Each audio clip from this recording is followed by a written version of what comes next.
یہ کوئی حرکت ہے کرنے والی کہ گاڑیاں اٹھا کے لے جب کہتے ہیں پہلے ٹائر پنکچر کیے ہیں.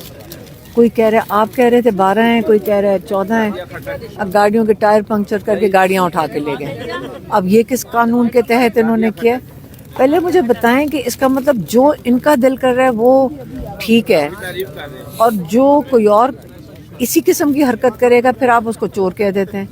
آپ اگر کوئی گاڑی پنکچر کر دے سڑک پہ کھڑی ہوئی, آپ کو تو جیل میں ڈال دیں گے, اور لیکن یہ کر دیں کہ گاڑیوں کے ٹائر پنکچر کر دیں, تو وہ لوگ جو بیٹھے ہیں وہ کہہ رہے ہیں کہ آپ ہماری گاڑیوں کے ٹائر پنکچر لگا کے ٹائر بدل کے واپس لے کر آئیں, پھر وہ چلے جائیں گے یہاں سے.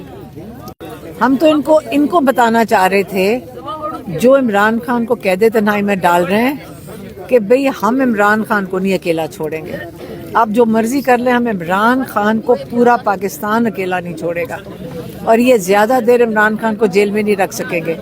کہہ دے تو نہیں تو دور کی بات ہے, یہ جلد لوگ سڑکوں پہ ہوں گے, اڈیالہ جیل کے باہر آئیں گے اور عمران خان کو رہا کروا لیں گے انشاءاللہ.